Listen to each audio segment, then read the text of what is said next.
सिंधुदुर्गात साकारते भारतातील पहिले अंडरवॉटर म्युझियम. कृत्रिम प्रवाळ आणि पाणबुडी पर्यटन प्रकल्प. निवृत्त INS गुलदार ठरणार जागतिक दर्जाचे समुद्री पर्यटन आकर्षण. जिल्हाधिकारी तृप्ती धोडमिसे. निसर्ग सौंदर्य, ऐतिहासिक वारसा आणि सागरी पर्यटनासाठी प्रसिद्ध असलेल्या सिंधुदुर्ग जिल्ह्याच्या सिरपेचात आता आणखी एक मानाचा तुरा रोवला जाणार आहे. भारतातील पहिले अंडरवॉटर म्युझियम, कृत्रिम समुद्री प्रवाळ प्रकल्प आणि पाणबुडी पर्यटन प्रकल्प सिंधुदुर्ग जिल्ह्यातील निवती रॉक्स परिसरात साकारत असून हा महत्त्वाकांक्षी प्रकल्प देशातील सागरी पर्यटन क्षेत्राला नवे परिमाण देणारा ठरणार आहे. भारतीय नौदलाची अभिमानास्पद युद्धनौका INS गुलदार ही अनेक दशकांपासून देशसेवेत कार्यरत होती. सेवामुक्त झाल्यानंतर आता या युद्धनौकेचे रूपांतर समुद्राखालील अद्वितीय पर्यटन केंद्रात करण्यात येत आहे. समुद्र तळाशी नियोजित पद्धतीने विसर्जित करण्यात येणारी ही युद्धनौका पर्यटकांसाठी आकर्षणाचे प्रमुख केंद्र ठरणार आहे. सिंधुदुर्ग जिल्ह्याला लाभलेल्या नैसर्गिक संपदेचा शाश्वत विकास साधत पर्यटन क्षेत्राला नवे आयाम देण्याचा शासनाचा प्रयत्न आहे. अंडरवॉटर म्युझियम आणि पाणबुडी पर्यटन प्रकल्पामुळे देश-विदेशातील पर्यटक मोठ्या प्रमाणात आकर्षित होतील. स्थानिक युवकांना रोजगार, पर्यटन व्यवसायाला गती आणि जिल्ह्याच्या अर्थव्यवस्थेला बळकटी मिळण्यास या प्रकल्पाचा मोठा हातभार लागणार असल्याचे जिल्हाधिकारी तृप्ती धोडमिसे यांनी सांगितले. तारकर्ली येथील इस्दा येथे आयोजित पत्रकार परिषदेत जिल्हाधिकारी तृप्ती धोडमिसे ह्या बोलत होत्या. MTDCचे व्यवस्थापकीय संचालक निलेश गटणे, निपेंद्र नीरव, माझगाव शिपयार्ड सुनील कोर्टी, पाणबुडी तज्ज्ञ संजय पाटील, अधीक्षक अभियंता MTDC जितेंद्र सोनवणे, मुख्य लेखा व वित्त अधिकारी MTDC शिप्रा बोरा, वरिष्ठ व्यवस्थापक जलपर्यटन MTDC दीपक हरणे, व्यवस्थापक बांधकाम MTDC दीपक माने, प्रादेशिक अधिकारी MTDC उपस्थित होते. यामध्ये आपल्या सर्वांनाच कल्पना आहे की 2024 मध्ये जो मंजूर झालेला INS गुलदार म्युझियम, अंडर वॉटर म्युझियम हा जो प्रकल्प आहे हा संपूर्ण भारतातला महत्त्वाकांक्षी आणि सर्वप्रथम होत असलेला महाराष्ट्र शासनाची प्राईड असलेला, अभिमान असलेला असा हा प्रकल्प आपल्या जिल्ह्याला मिळाला, ह्या भागाला मिळाला.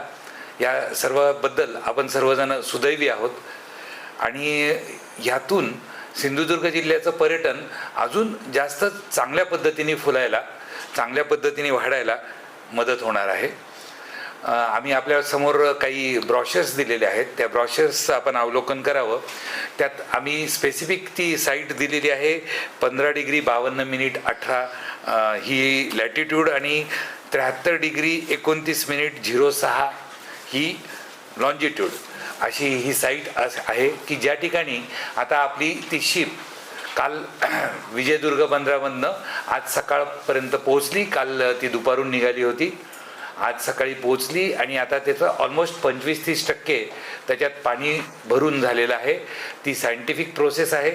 माझगाव डॉक लिमिटेड मार्फत आपण ही प्रक्रिया पार पाडतो आहोत, कारण कोणत्याही प्रकारची त्यात आपल्याला रिस्क घेता येणार नाही. अतिशय नियंत्रित पद्धतीने ही समुद्र स्थापित करण्याची प्रक्रिया आपण पार पाडतोय. ही प्रक्रिया झाल्यानंतर साधारण 1 ते 1.5 वर्षामध्ये या ठिकाणी जहाजावरती वेगवेगळे कोरल्स आणि फिशिंग नेस्ट हे तयार होतील आणि त्यामुळे आपल्या पर्यटकांना जे स्कुबा करून खाली जातात समुद्र तळावरती त्यांच्यासाठी एक पर्वणी होईल, अतिशय चांगलं ठिकाण होईल पर्यटनाचं. त्या व्यतिरिक्त आपण माझगाव डॉक लिमिटेड यांच्यासोबतच एक पाणबुडीसाठीचा प्रकल्प केलेला आहे. एक 24 आसनी पाणबुडी आपण करतोय, 24 सीटर. ती जी पाणबुडी असणार आहे ती पाणबुडी आता त्यांनी बांधायला सुरुवात केलेली आहे. साधारणपणे त्याला 1.25 ते 1.5 वर्ष लागतील आणि त्यानंतर ही पाणबुडी तयार होईल. मग आता ज्या ठिकाणी आपली ही बोट समुद्र स्थापित होतीये त्याला स्कटल्ड म्हणतो आपण, तर त्या ठिकाणी एक आमचा बार्ज तिथं असणार आहे जो मान्सूनचे 4-5 महिने आपण जर सोडले तर उर्वरित 7 ते 7.5 महिने हा प्रकल्प कार्यान्वित राहील. तो बार्ज असेल त्या ठिकाणी छोटंसं रेस्टॉरंट आणि रिसिव्हिंग एरिया राहील आणि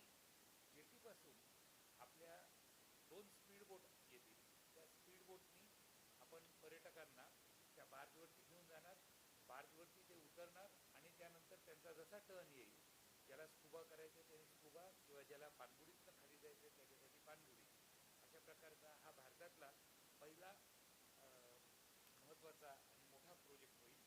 तर यासाठी केंद्र सरकारची जी काही भूमिका आहे ती भूमिका अशी आहे की तुम्ही आर्टिफिशियल रिफ्स कराव्यात. म्हणजे 27 जुलै 2022ला केंद्र सरकारने नॅचरल रिफ्सच्या ऐवजी इव्हन आर्टिफिशियल रिफ्स कराव्यात, म्हणजे सिमेंट कॉन्क्रीटच्या, की जेणेकरून आपल्या मत्स्य उत्पादनासाठी त्याचा फायदा होतो.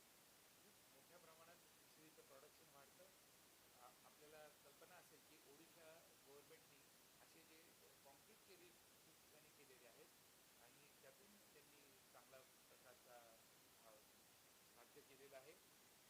याचसोबत आम्ही नॅशनल इन्स्टिट्यूट ऑफ ओशनोग्राफी, गोव्याची जी भारत सरकारची ॲपेक्स संस्था आहे, त्या संस्थेकडून या संपूर्ण प्रकल्पाचा पर्यावरणीय दृष्ट्या जो काही अभ्यास आहे तो अभ्यास करून घेतलेला आहे. CZLP म्हणजे कोस्टल झोन मॅनेजमेंट ऑथॉरिटी यांच्याकडूनही या गोष्टीचा अभ्यास केलेला आहे.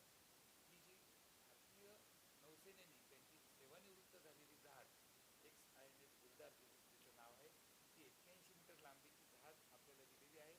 आणि ही जहाज आपण 22 मीटर खोलीवरती, मी मगाशी सांगितलेल्या लॅटिट्यूड आणि लॉंजिट्यूडवरती ही समुद्र स्थापित होण्याची प्रक्रिया सुरू झालेली आहे. संध्याकाळी 7 ते 8 वाजेपर्यंत ही प्रक्रिया आज पूर्ण होईल आणि त्यानंतर हा सीझन, आपला पावसाळ्याचा सीझन, बोट सेटल होण्यामध्ये पण जाईल. दरम्यानच्या काळात आमचे पर्यटनाचे या प्रकल्पाच्या अनुषंगाने ज्या ज्या गोष्टी आहेत त्या सुद्धा पार पडल्या जातील आणि आम्ही आपल्या सर्वांच्या सहभागातून, मच्छीमार बांधवांच्या सहभागातून आणि शासनाच्या, राज्य किंवा केंद्र शासनाच्या सहभागातून आम्ही ही सगळ्या प्रक्रिया पार पाडतो आहोत. तर जे सबमरीनवरती भारतीय नौदलात कमांडंट होते ते सुनील कोर्टी साहेब हे सुद्धा आज आपल्या सोबत आहेत. सुनील कोर्टी साहेबांनी 20 ते 22 वर्ष इंडियन नेव्हीची सबमरीन चालवलेली आहे. त्यामुळं सर्व अतिशय उच्च प्रतीचे तंत्रज्ञ आपले या प्रकल्पात इन्व्हॉल्व आहेत. सरकारतर्फे सुद्धा फंडिंग अरेंजमेंट खूप चांगल्या पद्धतीची झालेली आहे आणि हा प्रकल्प एक अत्यंत दिमागदार आणि सर्वांना उपयुक्त असा असणार आहे. आता हे टेक्निकली आहे. जिल्हा प्रशासन म्हणून एक विजन अशी आहे की स्थानिक पर्यटनाला आपल्या चालना मिळाली पाहिजे. त्यानंतर जो काही हा नवीन प्रयोग आहे, म्हणजे जी युद्धनौका आहे, जी सेवानिवृत्त आहे, तिचे अवशेष वापरून त्याच्यावरती आर्टिफिशियल रिफ तयार करणं आणि नवीन एक जैवविविधता तिथे तयार करणं, असा एक त्याचा हेतू आहे. आणि हे आर्टिफिशियल रिफचे जे प्रयोग आहेत हे बाकी देशामध्ये इतर ठिकाणी झालेत, आपल्याकडेही होत आहेत. मत्स्य व्यवसाय, आपल्या मत्स्य विभागाकडे पण आता सध्या ट्रायल्स काही चालू आहेत. तर आर्टिफिशियल रिफवरती ज्यावेळेस कोरल्स डेव्हलप होतात त्यावेळेस जी काही मरीन ॲक्वॅटिक लाईफ असते, म्हणजे सागरी जैवविविधता असते, ती तिकडं अट्रॅक्ट होते. त्यामुळे तिथलं, जसं सर म्हटले की तिथं कॅचिंग वाढू शकतं, फिशचं तिथलं अमाऊंट वाढू शकतो. त्यामुळं नुसतं पर्यटनच नाही तर स्थानिक मच्छीमारांना देखील भविष्यामध्ये तिथे फायदा होईल, अशा पद्धतीने आम्ही याकडे बघत आहोत. आणि हे पर्यटन जे आता फक्त साधारण देशात खूपच आपल्या पद्धतीने, म्हणजे तारकर्ली हे खूपच एक महत्त्वाचं डेस्टिनेशन आहे, तर ते आंतरराष्ट्रीय स्तरावरती जावं, त्या दर्जाचं व्हावं. आणि हा प्रयोग इथं यशस्वी झाल्यानंतर देशातल्या इतर पर्यटनाच्या, म्हणजे इतर राज्यांना देखील याचा एक म्हणता येईल की प्रयोग, यशस्वी प्रयोग म्हणून ते बघतील, एक पायलट प्रोजेक्ट म्हणून बघतील आणि अशा पद्धतीचं सागरी पर्यटन एक नवीन दिशा याच्यातून मिळेल आणि आपण त्याचे पाईक असणार आहोत, म्हणजे प्रथम पाईक असणार आहोत. याच्याबद्दल नक्कीच एक जिल्हा प्रशासन अधिकारी म्हणून मला अभिमान आहे.